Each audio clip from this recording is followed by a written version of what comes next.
Greetings, dear ones. I'm Kryon of Magnetic Service.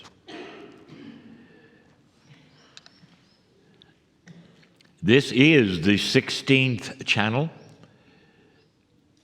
in the land of Egypt, part of a series. Well, you carry 100 attendees in the lower Nile this time, starting to visit some of the most magnificent structures that the Egyptians have created. If I had to title this channeling or this message, or even what you might call this quiet time, I would title it this: The Elegance of the Ancients. It's a common theme that you're going to be hearing from me and that you have heard. I want you to just take a moment and think about where you are in the Temple of Edfu. You'll notice the temples are getting larger. And as they become larger, you get to see some of the elegance of the geometry. Have you started counting pillars yet? I invite you to do so because of what I speak of next. Early in the morning, before the sun has arisen, is where you sit, dear ones, today, amongst the pillars of this great structure. When we speak of the ancients of Egypt, we speak about the pure times. When we speak about the elegance of what they did or what they knew or what they believed, we speak of the pure times. And the definition of the pure times would not necessarily fall into the dynasty numbers, but it's the middle times, the times before any conqueror or foreigner could become a pharaoh or become other belief systems spread here. A pure time meant that the Egyptian gods were still gods of love, before any others came and intertwined themselves through hundreds of years in belief, before any foreigner come and would be part of their management or politics or lineage. We speak of the pure times, pure Egyptian times, and what they wrote upon the walls for you to see about how they lived or what they believed. You sit in a place right now that wants to talk to you about some hidden things that you don't hear much about, but it's everywhere. Count the pillars.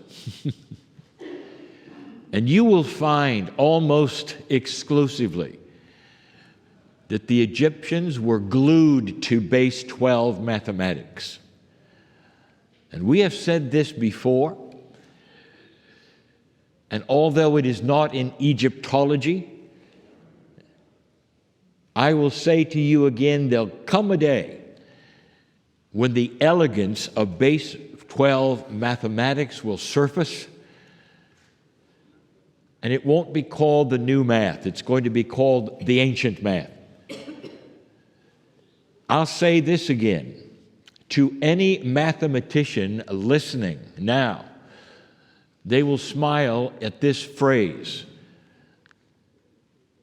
Elegant math reveals itself.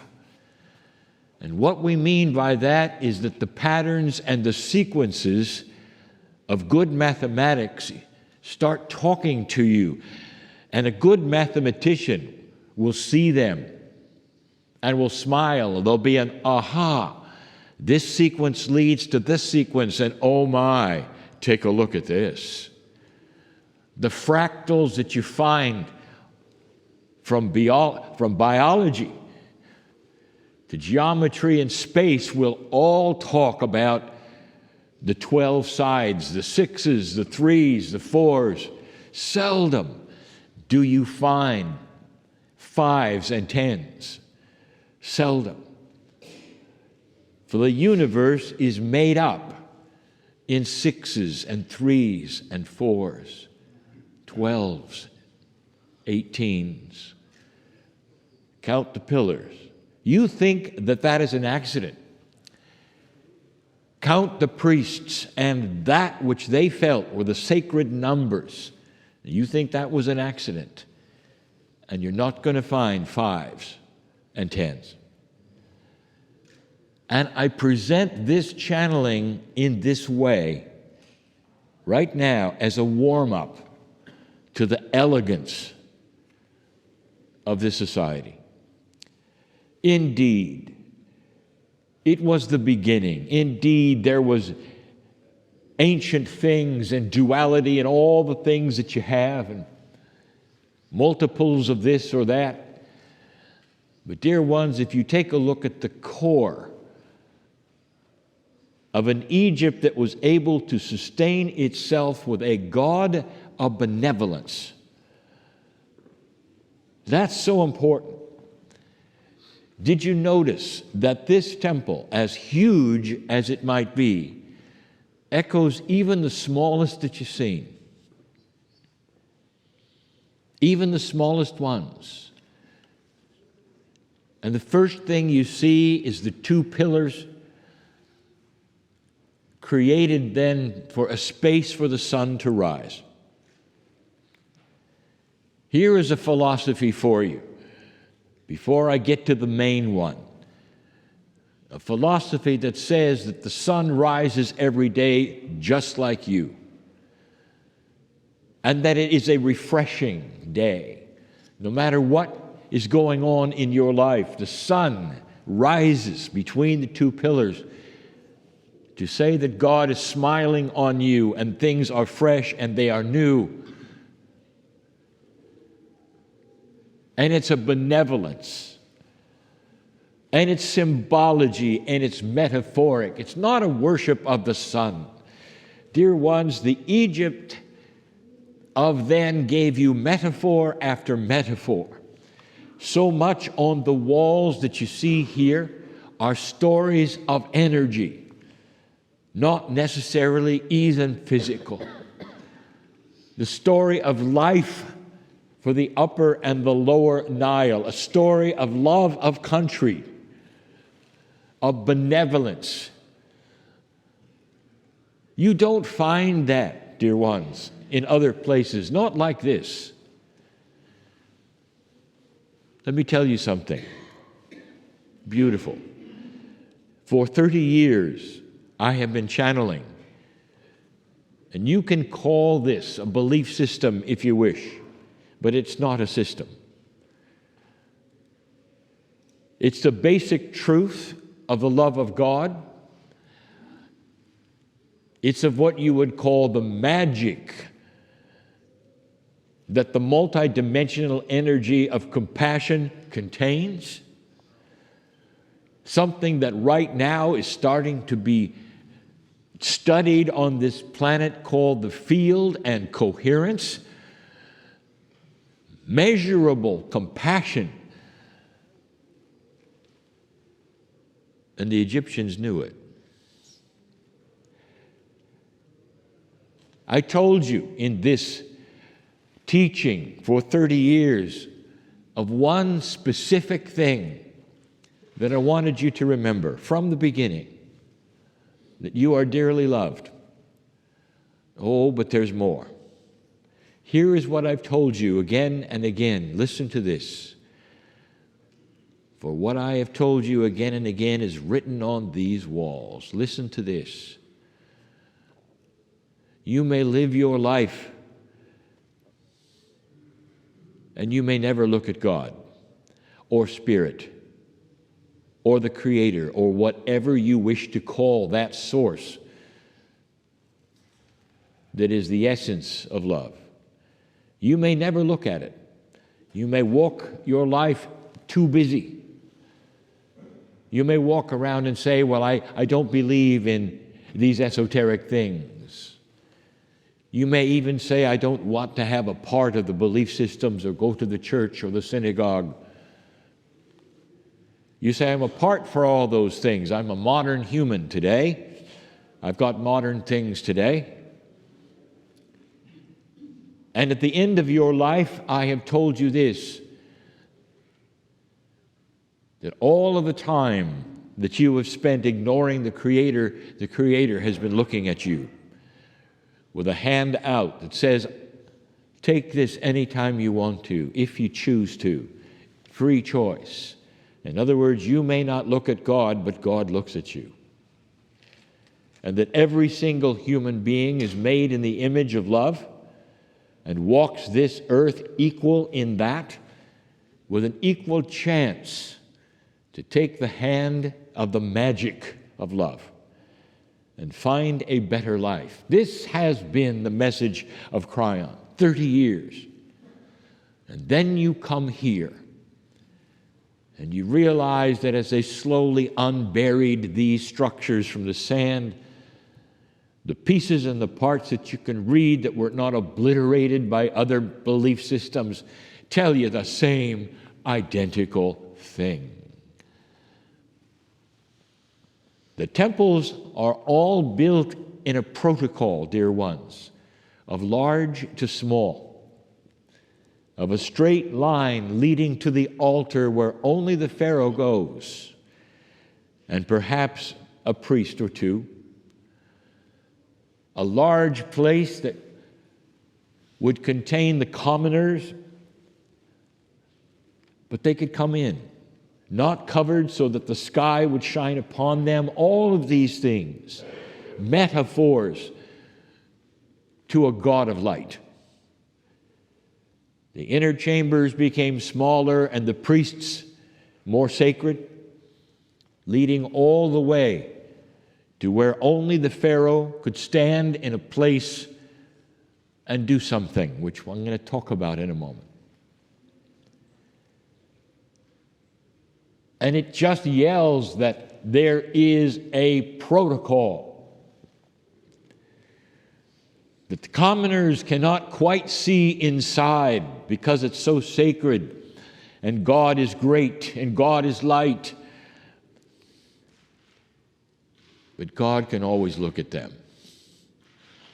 This was the philosophy, that each of them also had a bubble, a higher self, and we've told you that before.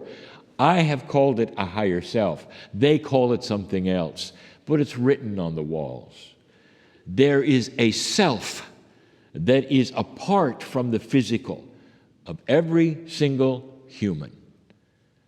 And that self is the vehicle which carries the light that a human has to the next life, beyond the veil, after death. The metaphysics that I have been giving you for 30 years is exactly that. Could it be that as ancient as these were, that right up to the Pharaoh himself, or herself, knew these truths, and as the best they could would give that to them and all that were around them, right down to the commoner, who would then be told by the priests what happened inside. So what do you think happened inside? We sit inside, not quite at the altar, not quite at the small room which is sacred that the Pharaoh entered. What did he do? There are so many who don't study any of these things and said, well, they went in there and they had sacrifice and all of the things that pagans would do. What if I told you that what he did, I'd like to invite you to do someday? The Pharaoh recognized the Lord of Light, the magic of love. Whatever name it had and whatever type of God it had, the essence, the magic was haika, was all through these all through these gods. This was the magic. This was the lineage even of the gods. It was love. It was healing. This was part of the scenario of the God of light. And you can just see the Pharaoh and what he did. And I'm going to tell you something that is not necessarily taught to the extent it should be. Dear ones, this place was built for music, but not the music that you think. It was built for tones, certain sonorities that were sung that meant something because they were all part of mathematics. If I told you that you started this particular tour in the Great Pyramid of Giza and that inside the king's chamber it was about tones and mathematics, dear ones, the Pharaoh sang.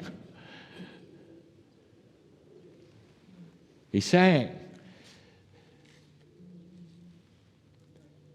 One of the things that people in the courtyard listened for is sometimes the Pharaoh's strong voice could be heard because he didn't mumble. He sang as loud as he could about the Lord of light in this place, blessing the life of the land, upper and lower, continuing the fertility of light. And although there was indeed a hierarchy of royalty, the royalty shared it. And indeed, perhaps in this particular place, only one man or woman could go and do something and talk to God. It was shared. And immediately, the Pharaoh would share it with the priests, and the priests would share it with the other priests, and those in the common areas would hear, the Lord of light blesses you and Egypt and the land and will keep it alive and safe and beautiful and help you with guidance to the other side of the veil when death sometimes, eventually, will take you all. And I can just hear them saying, death has no sting. You're here for a little while, but the real truth is what happens beyond.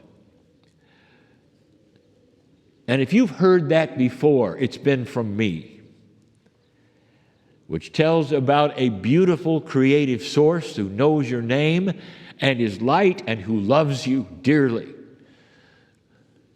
Don't be surprised if an Egyptologist will read that on the walls. Because the Egyptians, even the ancient ones, even with the protocols of the gods, they knew it. They knew it. Now, what is missing here? I will tell you that music, tones, tonalities, and the mathematics of the sounds meant something. And in an elegant society that used these things, there had to be musical notation. Not all of it was simply orally taught, because there had to be a protocol that was taught in the temples. Musical notation, that is a way to inscribe music in a way that generation from generation would know what the notes were and how they were combined. Every elegant society had musical notation. So I will say to the Egyptologist, have you found some things that you cannot interpret, or you're uncertain? Or are they a little too mystical, perhaps, to interpret properly? They might just be musical notation. Every elegant society also had that which respected its own history and the history before it, there had to be museums here, dear ones. And whether they were in the temples where they would belong or perhaps underground, they had their own museums. Sometimes archaeologists forget this, and they dig down and they find things and they say, well, this had to belong to a certain time or an era, not understanding they had just broken into an inner chamber of the museum of an ancient. It's here as well.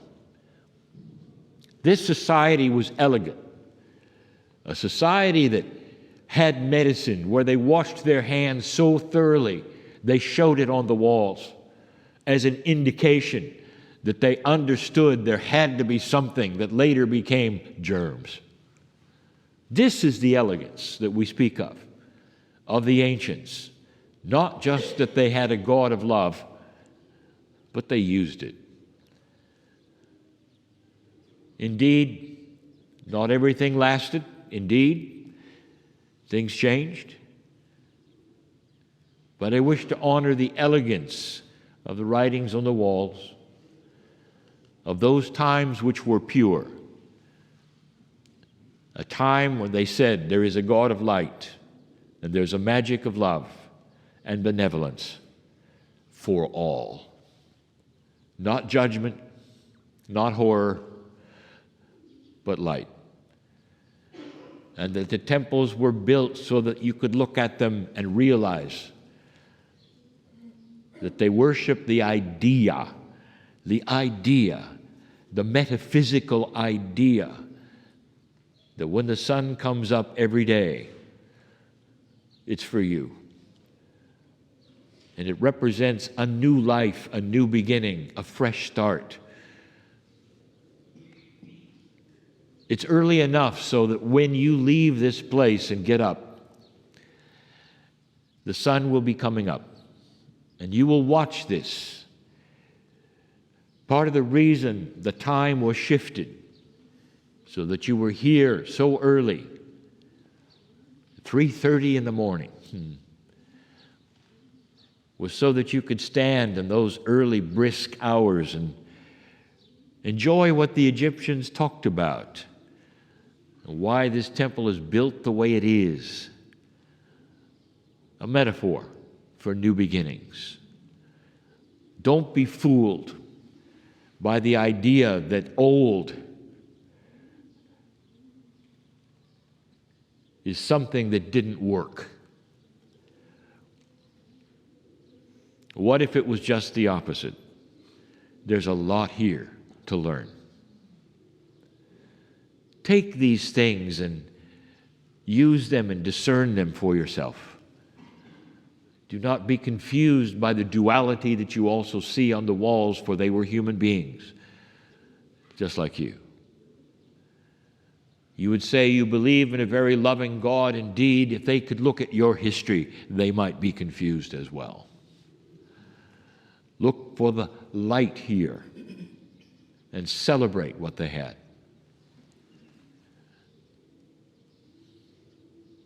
Let the sun shine upon you this day in the very way that the architects of this temple intended it to, with the metaphor of good things and benevolence and hope and life for the land. And so it is.